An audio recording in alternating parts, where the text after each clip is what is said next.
And now it's time for Why Did I Say That? With comedian Gibran Saleem. The podcast that dives into the messed up things people say and explores the reasons why. It begins now. Here's Gibran. Thanks for tuning in to Why Did I Say That with Gibran Saleem. If you guys like this podcast, it's with special guest Emma Willmann, incredibly talented comedian. You've seen her on multiple shows. She's got a special that she's filming in like a week. Follow us on Spotify, iTunes, Instagram, YouTube, Patreon, and Emma Willmann. Thank you for having me. I appreciate it. You're welcome. All right, now we can drop the formalities. Anyways, why did I say that? How are you doing? I'm doing okay, but now I was thinking about it. You know, this isn't my social regret, but maybe my social regret will be doing that hour on Wednesday. No. It might be the regret. Yes, maybe, because I'm doing it, and I'm okay saying this on the record. I'm doing it on Epix, which is like if Spirit Airlines offered me a record deal and I took it. That's what it feels like. I might have to come back and be like, I have a new regret. You might. Yeah. I have a regret with you. Oh, no. Well, it's not a regret. It's just a weird... Should I guess it? Oh, that's so much more exciting. Was it because you might guess something that I didn't even know. Yeah, right, that I've just been holding on to. Was it the time you said on Tuesday at 10 p.m., some specific thing? What is it? Was it when you ate all the pistachios or something? No. Oh. But I did. I stayed at Emma's place in LA. I've stayed at your different places. Gibran is a great house guest. Thank you. Not like that he probably inappropriate if he needed to stay with one of you guys. I bet, or maybe, who knows, but... Well, no, but this particular time, I'm always cycling between being healthy and unhealthy. Right, and likewise, me too. Yeah, so and then I'll just binge, and I binged at your place. Right. It wasn't on pistachio. It was probably, you had a lot of really good types of peanut butter. Yeah, because that's what I love to have. And you had granola and all, and I just made this this carnival of peanut butter and granola and whatever high-end legumes that you had. I just went to town. You were sleeping. Was it the legume? There was something you were like, I ate them all, and they were really fancy. There was probably cashews. I think it was cashews. It was cashews. Mine. They were my girlfriend's at the time, shit. and that's why we broke up. No, I'm just kidding. Okay. I'm joking. Wow. She's like, my God. I was like, I didn't take them. She didn't believe me. No, I'm just kidding. I don't know what, but I remember you kept saying legumes, but then you bought new ones. I did buy you new ones. But you had really expensive peanut butter. I think it was almond butter. It was, which is very expensive. I know, but it was probably... And it was organic almond butter. You don't fuck around with the almond butter. I think it had been in there forever because I don't actually like eating it. It tasted fresh. Really? Well, because I feel like that, to me, wouldn't be something I would eat. I feel like... Because for me, when I sleep eat in the middle of the night, I'll get up, I'll look at stuff, and I'm not very picky. Yeah. But even I was passing over that almond butter. Okay. You know what I mean? So I was opening. That's awesome for me. So I didn't mind at all. But then you brought it up a couple times. Why were you passing over that almond butter? It doesn't do anything for me, and I don't even care. For me, when I sleep eat, last night I was doing it with Cheerios. Okay. They were stale. First of all, I go in, I'm at my girlfriend's place. She keeps snacks. I can't have snacks in my apartment because of the sleep eating. Yeah. So I go in, it's already open, the bag's open. I put my hand in, they're stale. Don't care. I was eating them walking around. Were they regular Cheerios? Honey nut. Oh shit! Honey nut's good. I know. It's like a healthy snack, but not because they're covered in sugar and I honey. just remember being half asleep and being like, they put the perfect ratio of honey to make you want to keep eating more. Yeah. It's science tested. Did you have milk with it? No, I was just going like this, and I was like, it keeps making you want another hit because it's you never get fully satisfied. Yeah. Yeah, sleep eating is... But also, I get it. Also... we've been friends for years. I'd give you my fucking almond butter. Thank you. I would hope. Appreciate that. Yeah, but I wondered if that was your regret because you seem to feel... No. But what is sleep eating? Isn't that what you do, kind of? I eat before I go to sleep. But mine is... Or if I can't go to sleep, sometimes I'm hungry, and you're not supposed to go to sleep when you have food in your stomach. Right. But I don't follow that. I just... Sometimes I can't fall asleep hungry. Absolutely not. Food is like heroin to me at night. It just knocks me out. So if I'm on an empty stomach and I can't sleep, I know the solution is to just eat a bunch of shit like almond butter and possibly honey nut. Totally. Yeah. And also, if I go to sleep hungry, I'm more likely to wake up and overeat in the middle of the night. Mine is is that sleep eating? That's sleep eating. You wake up in the middle of the night hungry. Or not hungry. Usually it'll be if I'm stressed and I want to be emotionally soothed or something. Yeah, I've been doing it's all emotional. Oh, it's all emotional. I've been doing it ever since I was a kid. Yeah. Which is tough with comedy because when I come home, it's I need normal emotions. Right. Yeah. Yeah. And that's it's kind of I'm consuming happiness. Exactly. That makes me sad. Exactly. It's really hard. And then I'm like, I feel gross, like blah blah blah. Yeah. I did it last night. I had my like I'm addicted to almonds, I think. Really? Oh my God, yeah. Those aren't bad for you. No, but they trick you into thinking that it's healthy. But when you consume a liter of almonds, if it was liquid somehow, if you just eat like a 2-liter bottle filled with almonds and pour it into, that's not healthy. It also doesn't matter what it is, what you're doing. It's why you're doing it. And if you have too much of anything. I know why I'm doing it. For a reason that's not actually wanting the almonds, you want to be soothed or like it's emotional. I need to know myself. Exactly. So I did it Get with fucked popcorn. up, stay fucked up. Exactly. Ron's eating almonds in Brooklyn. It's like the most like it's super hipster, Brooklyn. like, oh my God. Yeah. But I like kettle pop. I love kettle pop. It's sweet. I love that. But I'm pretty sure they add sugar to it. Yeah. Fuck.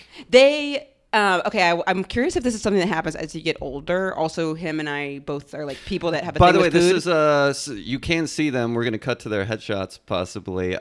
Sophia Possibly. Mendoza. What is it gonna take? What do you mean? I don't know. I don't know Halfway what through, you're gonna be like, you're gonna be like, nah, no headshot for you. No. I'll put a picture of someone else.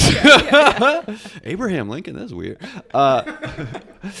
Ben Singer, Sophia Mendoza, the PAs on the podcast. Shout out to them. Me and Emma are constantly making eye contact with them because we need audiences as comedians. Do you guys ever feel like food? Because it happened to me like as I got older, but now like food to me like just talking about it, it's not sexual, but it is a turn on. Interesting. It's totally okay if it's not. Actually, like some food, yes. Yeah, like what food? Like so much food. Like it'll be like I'll watch like TikTok videos, like of chocolate chip cookies. Like, oh my God, I love chocolate chip cookies. Yeah. Good food videos. I'm like, oh my God, like. Yes, with the ASMR, it's not like I don't get turned on necessarily, but I'm not turned on like sexually, but I'm charged and turned. Yes, I'm filled with like an intense desire and like I want it. But does that transfer into then you see a girl who walks by and you're like, I don't know what it is. Yeah. It doesn't. But I think she has chocolate. It doesn't. Yeah. Come back here with those nachos, bitch. Damn, girl, you look chewy. Yeah. It doesn't, thank God. But I do feel like I watch it like so lustfully. It's like right there, and it doesn't turn you. But you could watch videos of anything, and it wouldn't make you like. It'll make me want to lick my iPhone. Yeah, I get that. But that it seems doesn't a little transfer sexual. Yeah, if there's licking involved. Because you're so filled with desire. Yeah. But I don't know if it's sexual.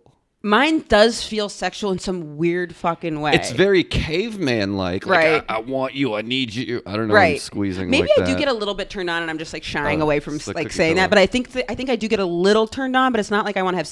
No. All right. Okay. Do you like food and sex? No, like, mixed I together? don't. Not at all. Have you tried it? No, I'm not. I'm so sexually open-minded. I'm really down for whatever, but I'm not interested in that. Obviously, I would do it if my girlfriend wanted. But you've to do never done it. I don't care for it because the thing is like sex is one. Like I love eating so much. It's not like. Oh, yeah. I don't know. Like it's like that's tricky. What do you think is better, food or sex? I really like definitely I'm a sexual person. I love having sex with my girlfriend. Like she's so great. Yeah. I don't even know what she would say. But she's no chocolate chip cookie. I guess I would say sex because I think sex is a lot. Sex is great. Healthier too. Like I feel very like good, like in spirit. Like it's the sex I think is healthier and it brings you closer to someone. But so does food. I don't know. I don't even know what she would say to that. People very close. But imagine not as eating intimately. It's more of a bridge to like conversation that you open up. But kind of as intimately because like that's like what you do with like your parents or your family members. Like what would we all do to get together if we weren't like, oh, let's have dinner? It hopefully wouldn't be sex. We'd have to be Thanksgiving is going to be wild this year, Mom. I don't want to do this, but it's the holiday. Yeah. Okay. This is not related. Oh, but I think you should just not keep almonds in your house. Long story short. But then what do I have? Then you have to just fucking. I was watching this. I feel like, and then now sometimes I feel like when I say things, it almost sounds like eating disorderish. Or I don't know. I think I emotionally eat. Exactly. I gained 50 pounds. I say this in every episode. Right. I gained 50 pounds. Yeah. People need to know I was true. chubby. He's telling the. He is 100% telling the truth. Like his weight fluctuates. Maybe not that assertive. No, he was. He was bad. He was really bad. But your weight fluctuates. Yeah, it does. So does mine. But so when I was watching these TikTok things that they were talking about, like how to make like low calorie protein ice cream. So maybe keeping things like that or Fage yogurt. Anything I have in my house, I'll eat. The Quest bars, I ate 20 of them in a night. But I'll finish it. I know. Like, I'll get to the end. I know. That's the problem. I know. So that's even if the it's problem. low fat ice cream, I'll have the gallon of it or the It's liter. tough. So last night I had popcorn almonds and it didn't do it for me. Right. So I had Haribo gummy bears. Danger. You know what I'm talking about? Yeah, that's dangerous. They're not even that good, but I just had to have something else. You kept those in your apartment? You're crazy. They're snacks for guests. Yeah. So when was the last time you had a guest over that had one of those snacks? Well, with the podcast with Karen, you guys had crackers and hummus, but that's not bad. That's not bad, But no one dipped in. Do you guys want? I have Sour Patch Kids. Did you offer them the gummy bears before? Have I? Did I offer you gummy bears? Okay. They're definitely not for guests. They're for guests, Yeah. but like I just don't tell them that they're for guests, Right, and they don't know that they're there for you them guys should to ask. eat. Then you get your headshot shown. So that at the end of the night, usually I have Safari, the browser. Yes. But for porn, I use Google Chrome. Why? Even though it's only you and your computer. No, I just feel like Google Chrome is more graphically efficient. So I open up all these browsers, as one does, I imagine. Well, I don't imagine, but people do that, I think. And I have all these browsers open, watch the porn, whatever, close my laptop. But then this morning, I didn't X out the Chrome thing. Right. So when I opened up my laptop, it was the Google Chrome browser with like 4 different tabs. And I have all these tabs, but I don't watch all the tabs. Right. I just like to have options. Totally. And then I land on one or see two. if it's going to be better. And I narrow it down on like one. Yeah.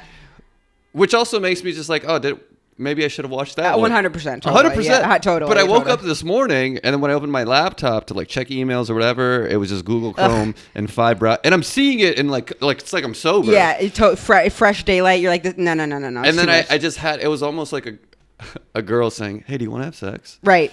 And you're like, no. Like I'm looking at it, I'm like, maybe I should give these other tabs some more light. Oh, they were enticing you. Yeah. Oh, okay. That's the thing. Because I was porn, like, yeah. See, porn pops because I up saw it for in me, the morning, and I was just like, maybe. Right. But I didn't.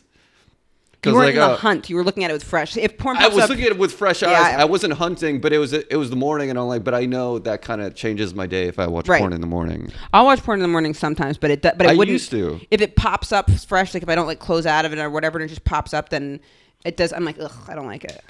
I mean, when I saw this morning, it was almost like, well, I guess I have no choice. Right. But I didn't.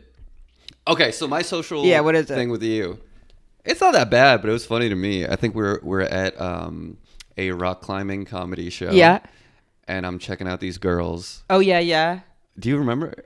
Yeah, and you were like, do you think she's hot? And then you're like, do you check out girls too? And I was like, yeah, of course. Like I was like, wait, do you look at girls the way I do? Right. And you're just like, yeah, Gibran, I'm gay. Right. But I also That's what we do. Yeah. We check out the sex that you like. Right. But I probably wouldn't. I mean, maybe you check out girls more. Maybe you would check them out more frequently than I would. I don't know. I have no idea. I have no clue. Do you think that you have the same sex drive with women as a straight guy does? I would say probably, but I think that's like very higher. But I mean, like that's very. Oh, you think it's higher? Yeah, I've been with. Okay. Say I've been with probably like I don't know how many sexual partners I'd like say like.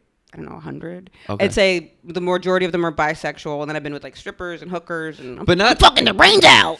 But not actual sex. I just mean like on the streets, eyes, ADD, and not too many hookers, but some. ADD. And also the hookers have all been off the clock. Just to be clear. Okay. I've never which that's always there's some comedian Miguel. Did you pay? Never.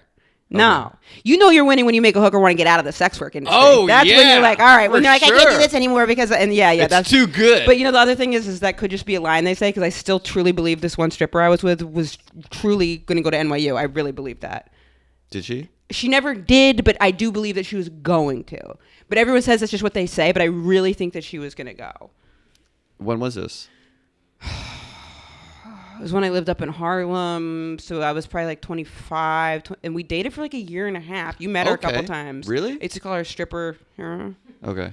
But she not to Good old her. I always called her by her name. Her. But, yeah, but stripper.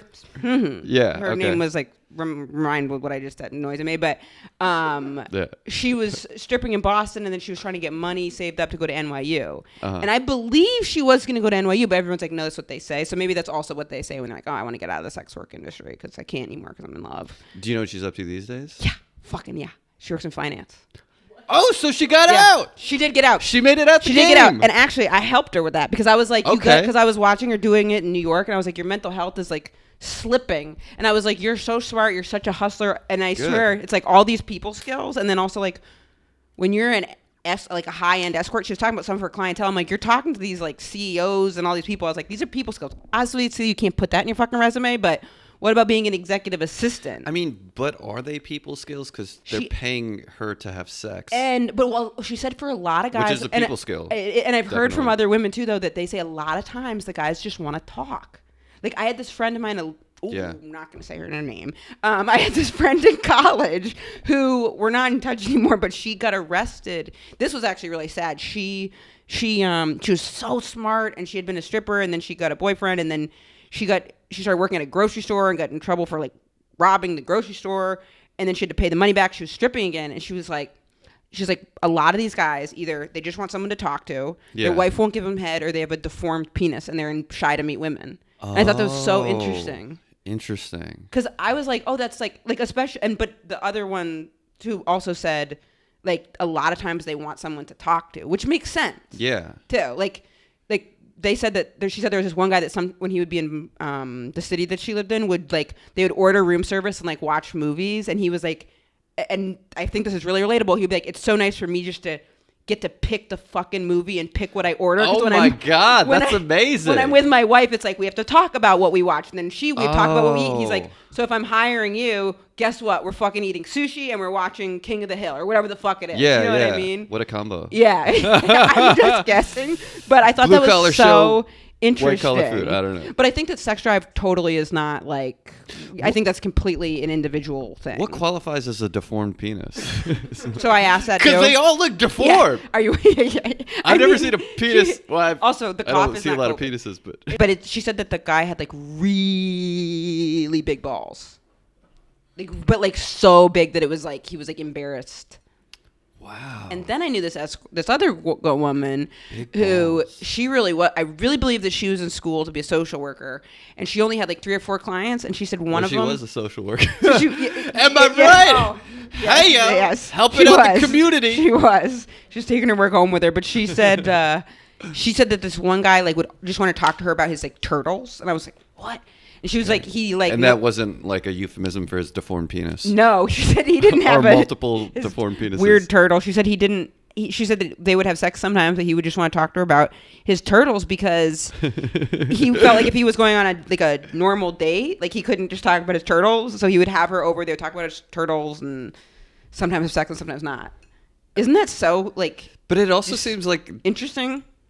It makes me very pro sex work too. If I like guys, I think I would like a guy who was talking about his turtles. I guess you think. What if you want to talk it's about? It's just so endiring. It's like it sounds kind of boring, and I'm easily entertained. If he was like the turtle. Well, it depends on how you talk about the turtle. I mean, I guess it could be kind of interesting because if it's like the turtle ate this fucking Snelly over here.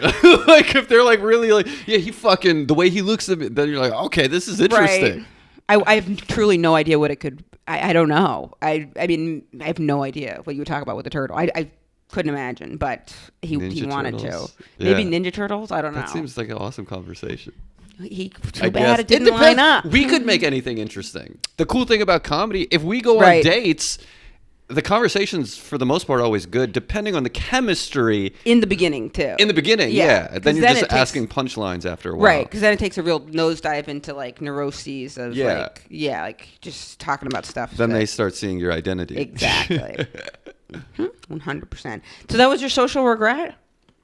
I don't have that many with you. But was it? When I said it was just. I think it was maybe my tone. It was weird. Wait, there was and you said, yeah. There was something that trip I do remember kind of snapping at you about. And we'd been together. We'd been living together for like 2 weeks.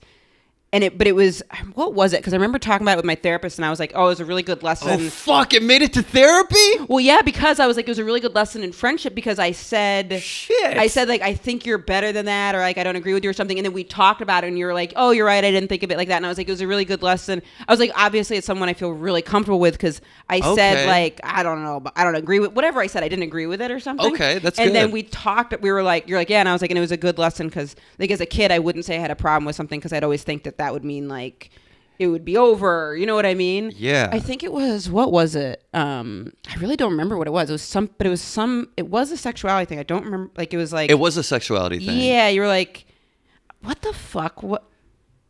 Oh, I think you asked me if I could tell when like men were attractive, and I was like, of course, I'm like a person too. Yeah. Yeah, and I was like, I feel like you're like, yeah, I remember. Yeah, I was like, I feel like you're like over like asking like, way basic questions. I was like, and then I was like, I think that. Oh, and then I said, I was like, I think it almost sounds like gay of you that you're like like, because I was like, you're so much smarter than that. Like these questions sound so far afield of like. Like what I know you would know, and then you were like, what? And then I was like, oh, that was maybe kind of harsh. No, I remember this. And then you were like, no, and then I was like, I didn't feel like it was harsh. I always just felt like, oh, fuck. Yeah, but I didn't need to say it was gay of you. I take it more at myself and just like, oh, fuck, maybe that was inappropriate or whatever. It wasn't really inappropriate. I don't know why I like. Or just off-putting, or maybe talking to you like you're some bank of information and not human. Or maybe I was kind of like, I don't want. But it seemed like it'd be more like common sense. Like, of course, like I could tell if a guy's attractive. But then it's like, I was asking if you had a gaydar, not a gaydar, an attractive dar. For men, yeah. And I was like, of course I can tell if a man's attractive. You know what it was, though? But it's like, for me to be like, that's common sense, of course I can. Like, what the fuck am I talking about? Because I ask common sense things all the time. Like, you know what I mean? Like, I could be who knows? Like, so it's like a weird thing for me to be like, you're better than that. You know better than that. When like, who knows? Like, I may have known it was a stupid question. Yeah, but I felt comfortable asking you. Yeah, and also who gives a fuck? I mean, it's like people ask stupid questions all the time. So I remember that because I was like, I wonder why I like kind of snapped at that. But I think I remember that. Yeah, I don't know why. I don't know why I was like snappy about that. I don't think you were that snappy.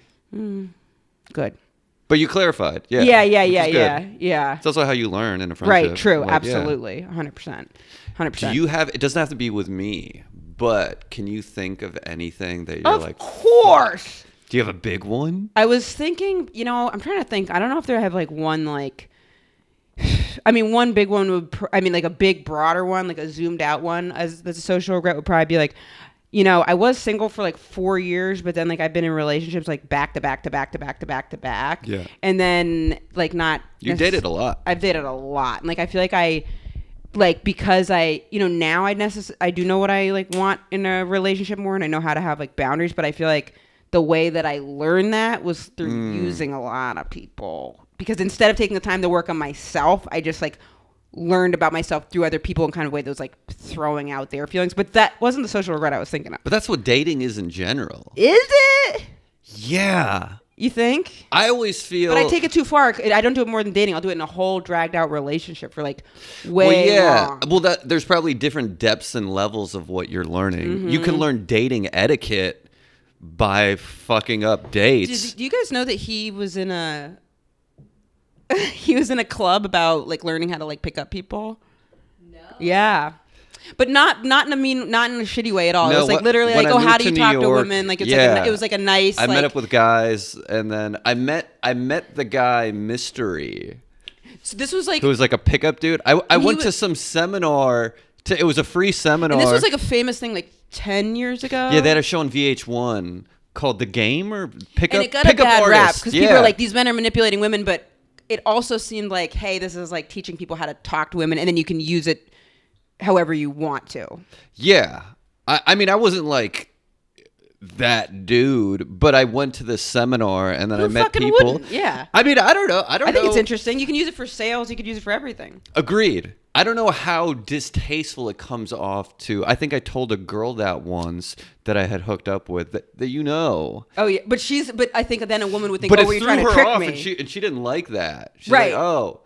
But it's not like it was my life. I went to this seminar and I met some guys and we just tried to like go out and talk to women. Right. Yeah. Exactly. We weren't like catcalling them or anything. I was like, hey, what's up? Or You had to go to a seminar to learn that one? Huh? You had to go to a seminar to learn that one? To learn, hey, what's I was up? bad, Emma. I had no social... Oh, wait, hi? Yeah. Whoa! Game changer! Yeah, this really works. Right, and then the women are like, these fucking monsters. And it's just a bunch of guys being like, you look nice today. Yes! Like, yeah, totally. That's what I think picture. really what ends up happening is that you just become desensitized to intense social situations, which makes you calmer, cooler, which becomes more attractive when you're carefree and you're not worried about stakes. And I think really, ultimately, it's about someone else seeing your personality without you presenting it. Right. And that is attractive if they like your personality, which is a huge caveat because, you know, personalities. But that also then it's like people need to know how to talk to people in the first place. So it'd be bad if someone's like doing it and pretending they're someone they're not in a major way. Oh, for sure. Yeah. That's where I think it gets the bad rap. Also, it's like, okay, he's out there like sourcing people for, like if he's saying, you know, if you're saying things like you want to be in a relationship and you don't, and like you're being super manipulative, that's one thing. I think I was always more, I've been in a handful of relationships. I've always leaned towards, I can just fuck randomly. But I think I've never been able to do that. I get too sad. Generally want something more. Or in order for me to fuck them, beautiful women, not them as in like they're objects. Anyways, overly defending myself. I have to have a connection. Sure, I have to agree, like totally. them on some level more than just There's been so many dates where I've been on and I'm like, oh, I want to hook up. There's been girls that are just like, fuck, I'm rooting for you so bad, but there's just nothing. Yeah, 100%. And so I need something, but if I have something with them and we have sex, then it's like, all right, well, yeah, that's the best. This seems good. Let's keep doing this. Right. And then relationship. Totally. Yeah. Yeah, you want... I mean, I think I've never been able to just like have sex totally like casually at all. Yeah, I get been able to. No, I get nervous or I'll feel bad or I think... Guilt is a huge thing for me. Not even feel bad. Like I feel bad after having sex. Like I'll feel bad before. Like I won't even... I have to feel so comfortable to want to have sex too. Yeah. Which is part of why I think I did connect well with people that were in the sex work business because they would be able to talk about sex. So, I mean, this is like no pun intended. Like logistically about like, you know, what are you into? What are you this? In a way that, but people that are into kink a lot of times are able to talk about that stuff more openly too. And that just make me feel more comfortable. Yeah. And now I think that's more the norm for lots of people, or I know how to talk about sex with people easier just because I've gotten older. But I don't know. I've never been able to just like randomly do it. I feel too sad. I don't know. I feel sad. What about when you were drunk? No, I never. Really? I've never had a one-night stand in my whole life. Wow. I had one, and we ended up dating for like 5 months. I've had one-night stands, but it wasn't because I wanted them to be one-night stands. Really? And that just made me think of the social regret I am going to tell you. Yes, Wait, tell me. You wanted them to then be relationships? If I have sex with someone, then generally there is something enough. Maybe it wasn't even personality. Maybe they're just super cute. Mm-hmm. Then it's like, why do this once? And then why did they only want to do it once? They didn't like you? But why didn't they like you? You mean you were a bad egg? You mean your personality was so rotting nice. on the inside? Well, it could be logistical. Oftentimes I think my difficulty with women is logistics. What do you mean? I mean, being a comedian that's so they make you meet me this something. Night. Yeah. It's not. Totally. I'm not a provider. Totally. I'd like to be, but I'm just hustling and trying to make moves, and that's not really attractive to a lot of women. No, it's really not. Whatever society it is in the we're beginning. In now, there's still this. You mean not paying for guy, stuff? Yeah, that stuff, and like having this certain aura of subconscious money and and it's also fucking brutal too because it's like so trick because like if someone sees you do something one time. That's why I never want to meet someone at a show. Say they have a good show, they think you're going to be like that all the time. That too, for sure. Bad show. They think you're a walking TV special. Right. And you're like, no. Not only do I not have a TV special, when I do, it's going to be on epic and it's going to suck. It's going to be not great. To make it personal. It's going to be great. But no, it's going to be good, but it's like the whole, I mean, it's like, you know, if you do a special in the woods and there's no TVs around, did you really do one? Yeah, but it's still a camera. Right. I'm going to put it on 4K. TikTok. But it's like. You could have the first TikTok comedy special. I bet people. I think Andrew Schultz did that already. Fuck no, not TikTok. Whatever. YouTube. Yeah. Not TikTok. But I think that it's like that schedule does make it really, really, really tricky. The schedule, yeah, a lot of it's logistical. Yeah, and then they realize, oh, you're busy at night. Right. And then all this other stuff. Okay, that makes more sense. Yeah. That makes more sense. But ultimately, I think my lack of success is not just the time thing, but I'm not at a level in my career that's that attractive. I completely understand. And that's something that's so frustrating too. Because, which you accept over time as a comedian. What? You could be like, you know what? And if I was, I wouldn't be talking to you, bitch. Yeah. You know what I mean? Yeah. Like, just really emphasize the word bitch. Yeah, really hit that and then they'll love it. Yeah. Like, oh, wow, I never thought about it like that. Yeah, but like, here's the thing. If I was really successful, we probably wouldn't even be. So you like appreciate that I'm at where I'm at now. That's true too. Yeah. But don't say that. No. This made me think of my social regret because this is one of my biggest regrets in life. And sometimes when I get sick or I've been having all these like dental problems, I don't know if you can tell what I'm talking about, then I'll think the rest of your teeth look great, by the way. Thank you. Then I'll think back to this thing that I did and I'll be like, damn, I think it's bad karma from this. So this is like shitty. This wasn't what I was planning on doing. So my one night stand, right? Oh, wait, you just put it back in? Yeah. Holy shit. It's just a temp and then I got an implant. But so I had this one night stand, but it wasn't. So we met on like New Year's Eve, and she was like so nice. And I remember going back to she lived in Connecticut, and then we were going back to my place. What was her name?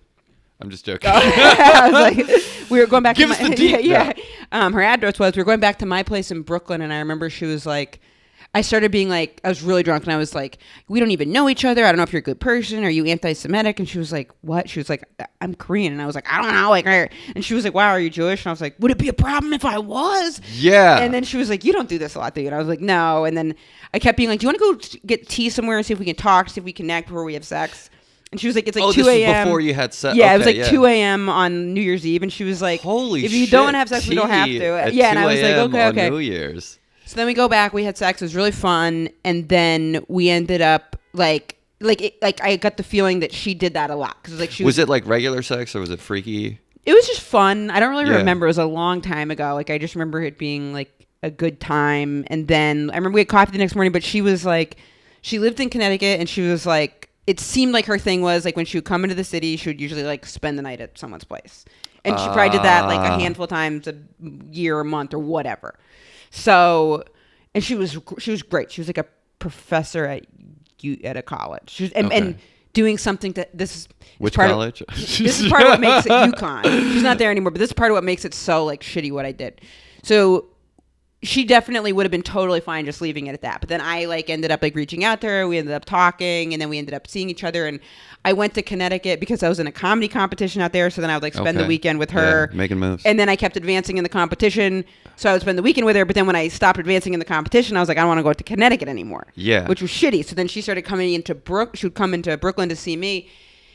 And then I was like, I'm not like really into this, but she was so nice. She was like financially supporting her brother. She like did activism work for like, it was like AIDS and the API community, just like a good person. Yeah. So I remember one night I'm drunk and I was trying to text a comedian named Jude Destin. So I'm drunk at the show. I remember. Jude, yeah. Oh man. And I'm drunk at the show. Wow, that's throwback. And I remember like the next day I was supposed to go watch her running a charity race for AIDS. So she's like raising money against AIDS. I'm sure it wasn't pro. And staying in shape at the same time. And doing all these good things. Yeah.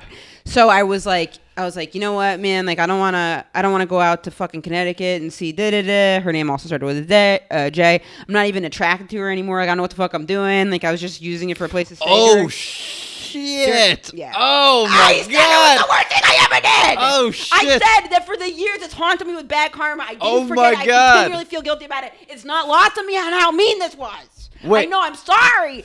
I know. You're good. I'm sorry. It gets worse. Okay, yeah, because I know where this is going, but maybe the audience doesn't yet. It gets worse. Okay, so you're texting Jude. So I'm like, I'm not even attracted to her anymore. Like, I don't fucking want to go to fucking Connecticut. Send. Toss the phone. Go do a show for like 4 people, like way fucking out in Williamsburg. Next day, hungover. I wake up. I'm like, oh, hey, I'm so sorry. I got food poisoning last night. I'm not going to be able to make it. And she was like, oh, I know. And I was like, what? And then she called me and she's like, do you realize what you did last night? And I was like, are you supposed to be at the race right now? And she's like, I stayed up all night throwing up and crying. She was like, you texted me what you meant to text someone else. And then I looked at it and was like, ugh. So first of all, no one should read that about them. Second of all, what I was saying was wrong. Third, she was doing a wonderful thing. Fourth, she deserves so much better than that. Fifth, I should have just like communicated better. Like no one should ever read anything like that at all. What an awful, cruel thing. Let alone to like a really good person who definitely wanted to be in a relationship too, and like just awful. And like I used to have like a thing where like I would introduce people to my mom really quick just because I didn't care. So I'd be like, oh, I'm going to Boston. You want to come with me? And then they'd meet my mom. Yeah. And it would be part of what would make them feel closer. So then they would feel like the relationship was more serious than it was. And I'm like, no, my mom's fucking like a grizzled war vet at meeting people at this point. Yeah, like, she's clocking in like, hi. Yeah. She knows the game. Name. Like, you know what I mean? She's your wing girl. It's not great, but like she'll kind of be, you know. So, and not anymore either. We have it. She said about 2 years ago, she said no more. Like no more women unless it's really serious. Yeah. She was like, no more girlfriends. And I was like, okay. No, I was like, what? And then I was like, yeah, okay, fine.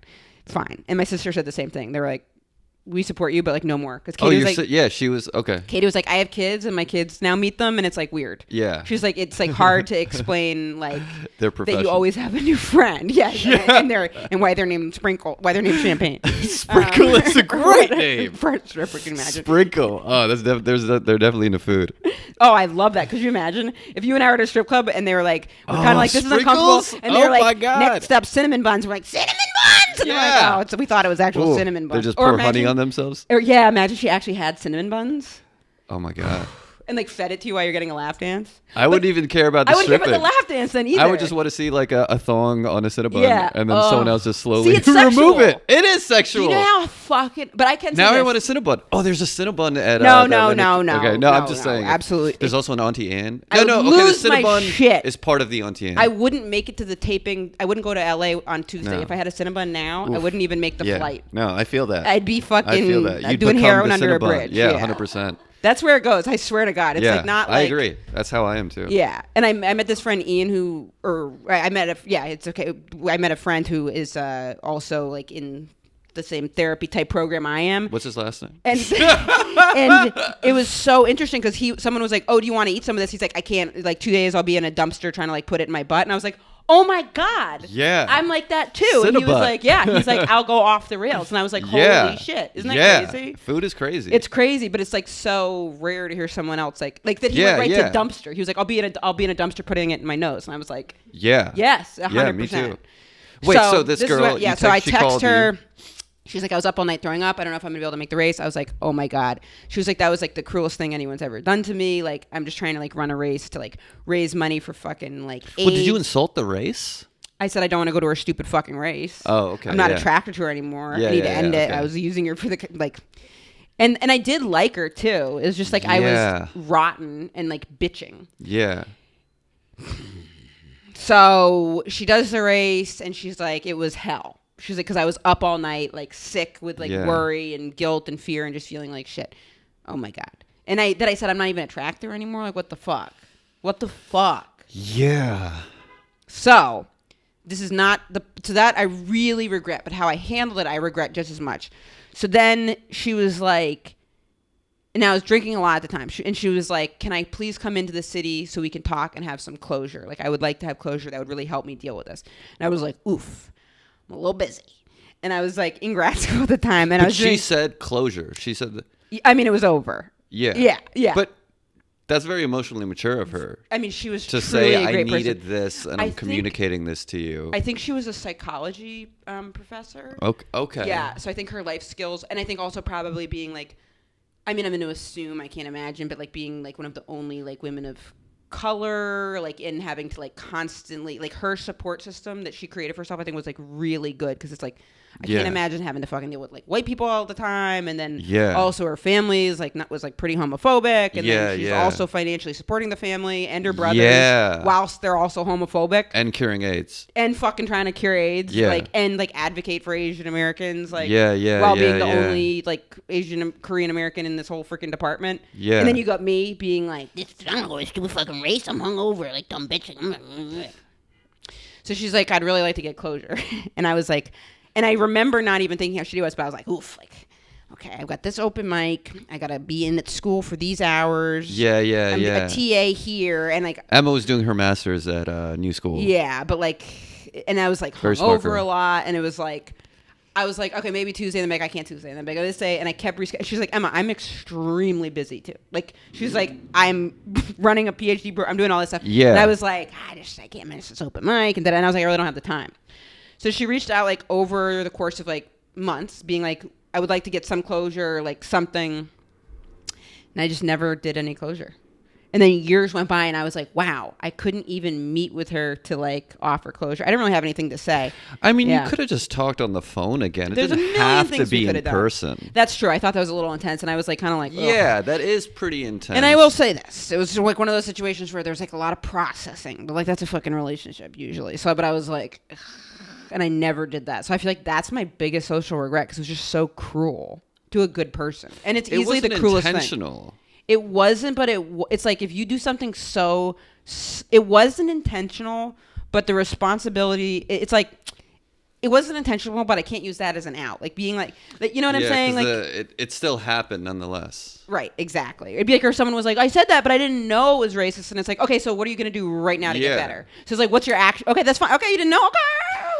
But what are you going to do right now? What's your action item to be like, but I do recognize that I have these privileges and I need to work against them and that like do something to. But I'm sure on the phone with her, you had remorse. I don't think I did. I don't even think I got on the phone with her. But when she called you, or maybe it was text. That was text then.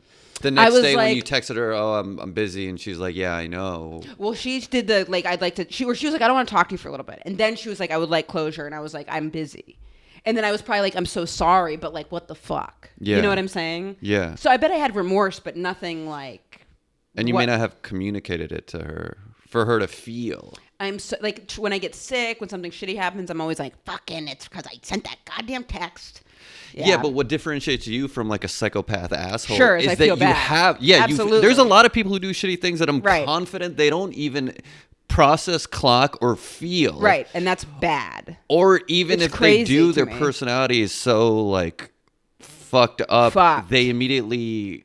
Or they hate themselves so much. Double down on it, or they might feel that feeling coming of remorse, and then they just do something else to numb that feeling, which is worse. And they probably, or they could like hate themselves so much that like anyone that likes them, they then hate and treat like shit. You know what I mean? Yeah. Or it's like someone who has like issues with like their mom, and then they like hate all women. And like, you know what I mean? Yeah, for sure. So I felt regret, but so in one of these like working with a therapist, which I stopped doing because it's too expensive, motherfucking Jesus goddamn. But it was like learning about how like wallowing and feeling bad is also kind of narcissistic. Because I feel so bad, I fucked this up, I shouldn't have done this, and then it's like, okay, like, and I think it's necessary, but for a time being. Right. Like there's an appropriate, have it be, I feel awful, what can I do to change it? I don't think it's narcissistic. What if you wallow egocentric. Yeah. Self-indulgent. Right, self-indulgent. But narcissistic, I don't think so. She definitely didn't, my therapist never implied I was a narcissist. I asked a bunch and she was like, you're neurotic. Because if you're like wallowing in that regret. Right. But if it's narcissistic if you're just like, yeah, that was a fucking dope-ass regret. Or like that was a dope ass the best regrets. Who's asshole move to make or whatever. Or being like that's the worst thing anyone could do, or thinking that you like ruin their life. That's not. I didn't think that actually, but that is a narcissistic. You don't know how big your impact is on someone. They can be like, I don't give a fuck about you. Yeah. You know. So not that I got in that area, but the amount I like dwelled on. I feel so bad. It's like, but it is definitely. I would say that is That's a big social regret, and it's one that doesn't have to do with career stuff, too. Because I have career regrets, for sure. Of course. We all do. I'll say my career. Just doing comedy. Yeah, number one is doing comedy. I fucking... Choosing this as a career. Ali Wong, before she popped off, was like, do you want to... She was like, oh, you go to Boston to see your mom? My boyfriend lives in Boston. Let me know next time you take the Bolt bus. I think she used to date an Indian guy. I think it's her husband that she's with now who went to Harvard. Or maybe she just went to India with a guy. I don't know. Could have been. But when she was going to Boston, and then I was like, oh yeah, and I never followed up. That's a social regret. That's fine. That's why I went with the other one. That was the one. Yeah. The other one is way. That's crazy. Yeah, I feel bad. Have you ever checked in to see how she's doing? Not like communicate, but like Facebook stalk. I've tried. Or Instagram. And my friend Eli was like, I think I ran into that woman like at the conference in San Francisco. I think that she works in San Francisco now. So, but I was like, oh, was she friendly to you? And he was like, yeah, she was nice. And I was like, okay. What if she's like homeless and like, oh God, has a heroin addiction and because she never she made it killed to that her race. father. Yeah. All because of this text. Yeah. No. Man, I mean, like, I think I did try to contact. Let's see, actually. She's now trying to increase AIDS. Yeah, right. I'm running it for AIDS Just for a that whole. one text just changed everything. Running it for a whole nother reason. Let's see. What was her last? I remember her last name. All right. Let me just see if I can find her on Instagram right now. Do you think you're a high empathy person compared Yes, I would say. Oh, really? Okay. Yeah, but almost like it's not necessary. Yeah. Okay, maybe she's married. Oh, I can't tell. There's a lot of people with this name. There's a lot. It's quite a very common name. What was the name again? That'd be. I just keep doing this. I know. I also don't even know if it was her real name or if it was like the name she told white people because it was like, you know what I mean? Oh, yeah. I don't know, but I know how to kind of search. Let's see. But if she's like, it's Janet, and then you were I just found her. But you don't look like a Janet, that wouldn't go well either. Right, true, exactly. Yeah. But give me You your real coulda name stuck with if it, that yeah. is it. Okay, so yeah, I just found where she is actually. And her email address popped right up. Wow. Woo! I can 100% guarantee that she does not like this. She has. I wonder if she even or she'd be like, oh yeah, you know what I mean. But like that is yeah. A social I mean, they have. say closure comes with time. I'm sure, which she I doesn't give a fuck agree with anymore, a lot. No matter what you do, any relationship, even Right. if you need closure, time is what really. She's really makes doing you well too. Okay. Yeah. Yeah. She developed a choir intervention to promote psychological well-being among older people living with HIV. I was more excited when it was just developed a chair. Developed a chair. I was like, tell me more. Research interests also include food insecurities, HIV, aging, smoking Food cessation, insecurities. and dietary accuracy and cancer risk. Goddamn, it just seems like she's spreading herself a little thin, not to critique. She's focused on one thing, you know? That's what I should call her up and tell her. I'll be like, hey, if you're Hey, a I just DJ and wanted a to let yoga you teacher, know, you're yeah. really good at either one of You've those gotten things. stupider. Yeah. Do you remember me? Yep, I don't think, I think you're spreading yourself a little thin. Yeah. Well, maybe someday I'll reach out and apologize. Just let her keep it real quick and simple. That is wild. But Yeah. I think that you have feeling is huge. Of course, yeah. There's a lot of people that don't have feelings. Or they're just pushed down so deep they can't. I hate it when people can't. This was at nothing crazy. This was I was hosting a bringer show, and That's where comics have to bring people and they get stage time. But and they're all very new comics. Yeah. Their social skills, forget comedic skills, their social skills are very not fine-tuned. because they're new and they're nervous. excited and they don't know what to Yeah. do. And they're just trying to be funny off Right. stage. But I brought up some guy on Which stage. is something everyone does. It's not like Yeah, it's not. Yeah. Yeah, it's not like punching down on bringer Right. shows. That's part of the you do them. And I brought up some guy, and when he went on stage, he like grabbed my butt, like, and he was trying to be funny or something. inappropriate. And I'm like, some of these new comedians, they don't know what they're Right. doing, and they're like, oh, that's probably gonna get a laugh up top Right. or something. And I don't think I said anything to him, but I think I hosted another bringer show. You should say something to him. later, Yeah. and I mentioned, and he's like, "What do you want me to?" I'm like, "Hey, I'm gonna bring you up and say your name." And I'm like, "Listen, Don't touch my no fucking funny butt. stuff." Yeah. And I think I said, "Don't touch my butt." Right. And I think he said, "Fuck." He was like, "Man, I'm so mad that you remember that." And I hate that. That's not an apology. That's Right, not right. addressing it. That's not Right. my bad. Even Right. my bad is cooler. Like, yeah, I was nervous or whatever. But like, I'm mad that you remember Right, that. right. Suddenly it's like, oh, I'm sorry. Right, I for bringing apologize. up your shitty behavior. Right. Your harassment. But that's also a type of response that people had. So he recognizes Right. something, He but sucks. his way addressing it is just like not conducive to any sort of I would say that's a repair. major red flag. For sure, Fucking 100%. nuts.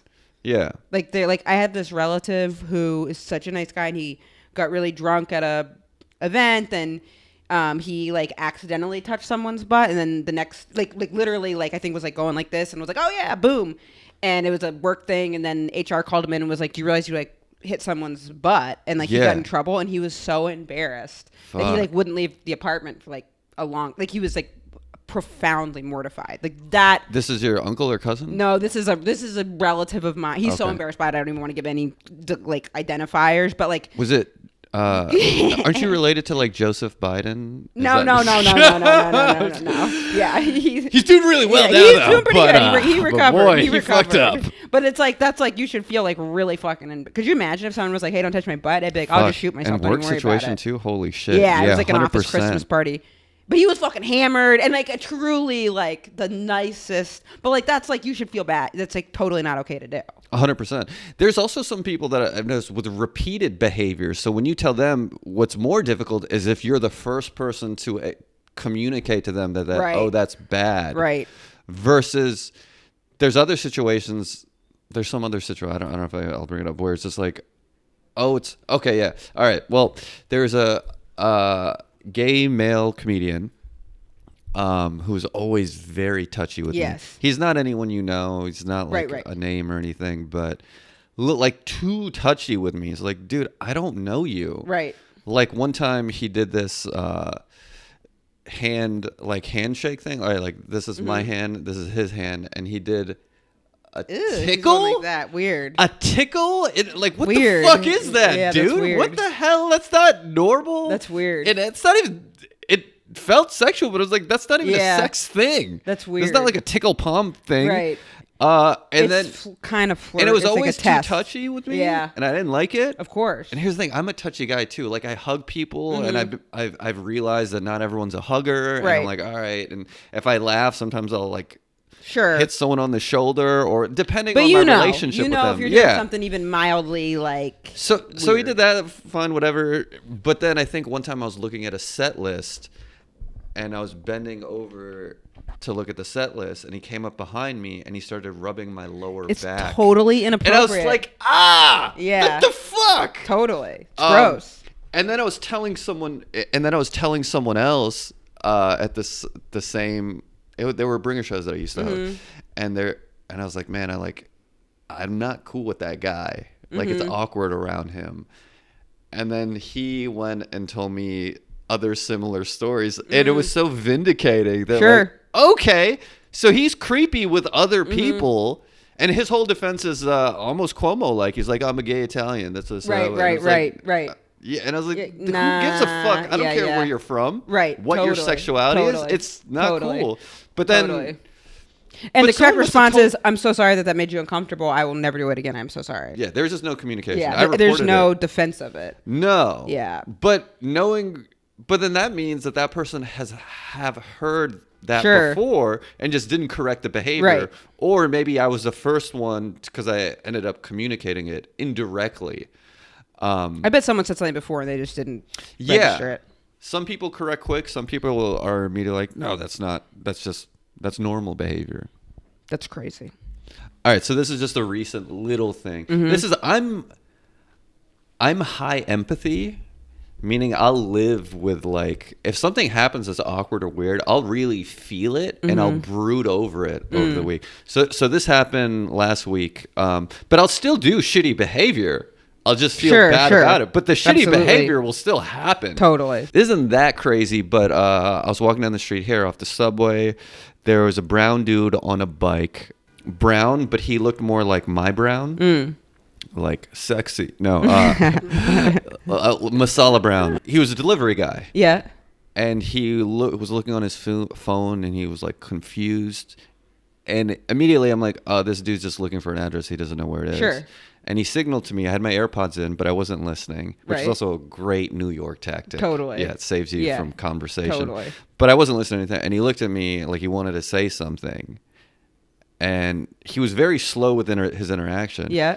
And he says, hey, can you... And I had my AirPods in, and I made eye contact with him. But I didn't say anything back to him. I keep walking. I have to be stopped in my tracks to indulge in a New York conversation. Sure, he didn't know that you knew that he said something. And then he said... hey, can you please help me? Which is a very strong thing to say. Yeah, you have to say yes. On the other end, you can't. You're a horrible person. Did you help him?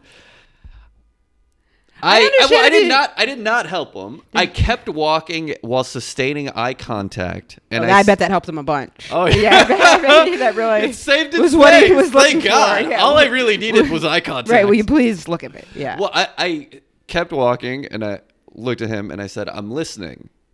Yeah. And I was waiting for him to yeah. ask the question, because then I would address it based off of the intensity of the question. It could have been like, please help me.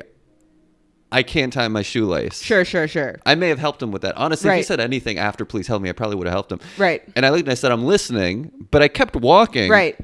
Like, And what's up? Yeah. Yeah. It's the New York Totally. Times. Yeah, totally. And he didn't say anything. Right. And it was like he wanted I was like, I'm listening.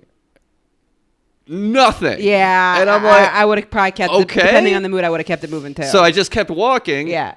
But I immediately felt and processed, oh, the dude said, please help me. And I didn't help him. But I was listening, waiting to help him. So you wish that you had gone back and helped? Well, I walked like maybe 10 or 20 more feet, still feeling this. And I looked back and he was still there, like looking at his phone. And there's other people too. It's like, yeah, he probably felt. And I said, hey, man, what's your question? Right.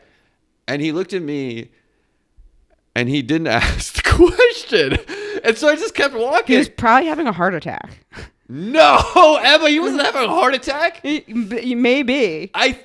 Fuck. And he was having an aneurysm, and he was like, please help me. I'm having a stroke, and I can't communicate There's like blood the words. coming down from his helmet. It's up to you and you alone to... what is it? His eyes are popping out. Yeah, right. Like he didn't ask a question, and then I just kept walking while feeling bad. Yeah, what is even worse? That the 10 seconds it could have took to stop? Right. Or the 10 days of lingering on to that, like what the fuck was he talking about? Yeah. But he never asked the question. I get it. I mean, it's like also, it's... He could have asked. There was at least 2 opportunities. Have it quick before you say, can you please help me? Unless there's maybe some... And my assessment was just that he's delivering food.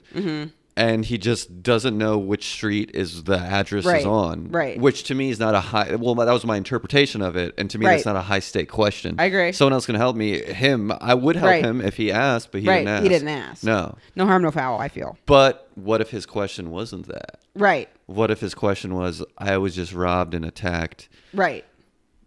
By but also, it's pet. fucking New York, so it could have been like, it could be if you stop and like engage. There's also everything, coys. Yeah, that's also like a trap. And he's like, haha, I gotcha. Give me your money. Right. Can you please help me like fucking suck my own dick? And Can you please help me? Give me your money. Exactly. So you Can you please help me put your neck towards my blade? Right. Exactly. Like I'm having trouble mugging you. I'm not going to assist in my own stabbing. Right. Exactly. Yeah. So I feel like you didn't do something too bad. No. I still think about it though. I'll think about this shit for months. Sure. And then eventually I'll forget. But I still think about it. It's easier to address it than right away than, but you never know. I hope when you die, that's not what goes through your mind. Maybe that is. I hope not. That could be like my last. No, I have hope other not. bigger regrets. Yeah. Hopefully you don't think about regrets when I die. Yeah. My regret will probably be why I'm currently dying. Yeah, or I think, man, like... Why didn't I take those swimming lessons? Why did I eat those bad eggs? Drowning. Yeah. I should have just said yes. Yeah. Why did one class. Not even a doggy paddle. I think, hopefully... I know how to swim. You'll be like... It won't be... you'll just be like thinking... like, hopefully it won't be some big regret, like I wish I spent more time with my fucking wife, or... You know what I mean?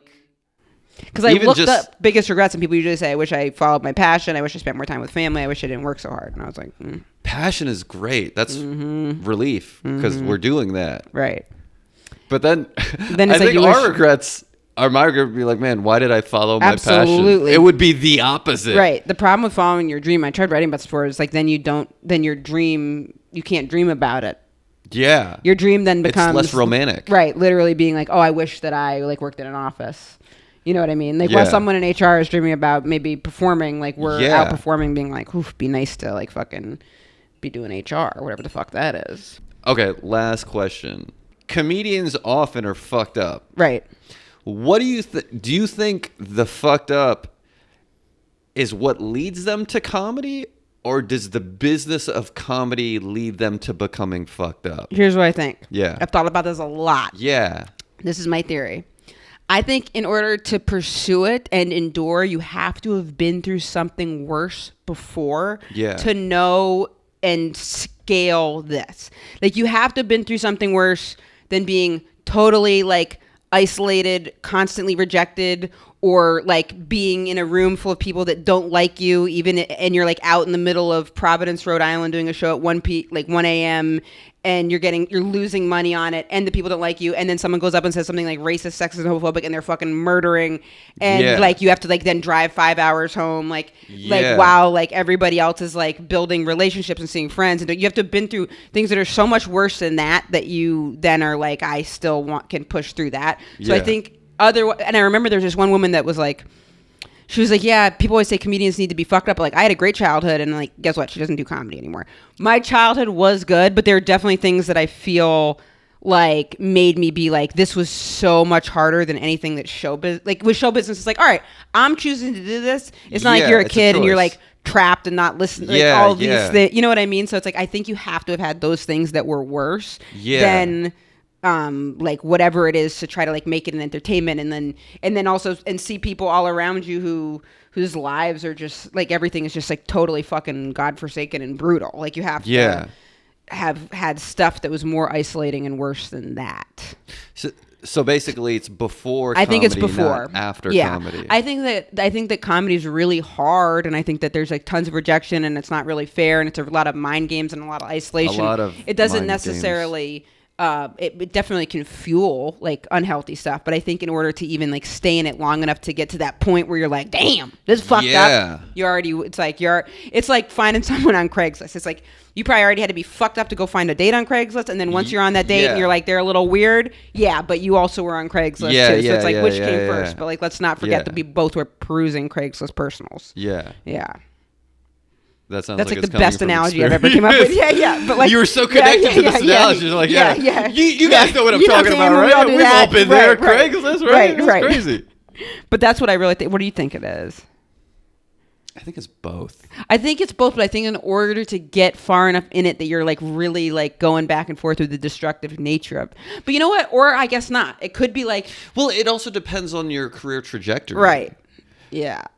If you become more successful earlier in comedy, I think it's still really hard though, because then you have to like maintain stuff, and it like goes away and fluctuates. And I'm just all that comes to mind right now is being at the Cellar and meeting Ray Romano. Mm-hmm. He's probably the most well-adjusted comedian I've ever seen in my life. So pleasant.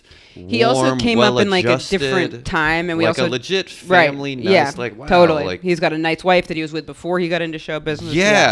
He did not seem how most comedians see him on the inside. Right. And we remember that because it was so rare. I was like, what the fuck? He was so nice. Like, truly, like, kind. Like, yeah.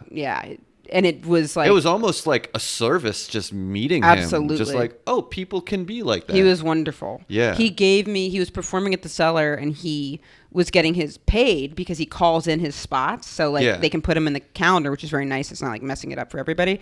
So I remember I was hosting, and he was like, here, take my spot pay. And I was like, oh, no, I get paid host pay. And he was like, I know, I understand. And he was like, but it'd be pretty weird if I took the money. And I was like, all right. He's like, I'm either going to give it to you or the waitress. And he's like, and I'm also going to tip the waitress well. And I was like, all right. And then he gave me his spot pay. Isn't that classy? That's amazing. Mm-hmm. Why? He could still take the money. I think he's worth like millions of dollars. So he was like, it feels a little weird for me to take. I don't know what it was at the time. Like, just for him, it was like chump change. Exactly. Like it was like a Tuesday at 11 p.m. He was like, I'm not. He's like, I'm giving it to. Do you want it? I'm going to give it away. Yeah. So I was like, So you chose taking the money over giving it to the hardworking wait staff that were struggling with their 7 children. I tipped really, really well. One with autism. In the back end, I definitely gave it back. I just played around. But I was like, that's so classy of him. That's so nice. Mm-hmm. Wow. So basically, humanity exists within comedians. Yeah. I mean, he... Trying to spin this. Came up in a different time. But yes, I think it can. It exists within anybody, too. Yeah. All right, let me close this out. Thank you, On Gibran. that note, yeah. Ladies and gentlemen and everyone in between, thank you again for tuning in to Why Did I Say That with Gibran Saleem and special guest Emma Willmann. Thank you. Shout out to Sophia Mendoza, Ben Singer. If you like this podcast, leave a review. If you don't like the podcast, leave a review and lie that you like the podcast. Spotify, iTunes, Patreon. I don't know if it's patreon.com. We don't have it, but we'll be there. IG, Instagram, Twitter. Why Did I Say That podcast? You'll see all the details in the link.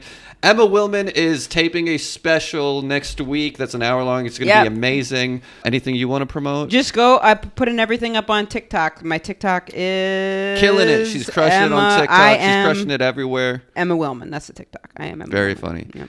Yep. Thank you. Good night. Good day. Good afternoon. Bye.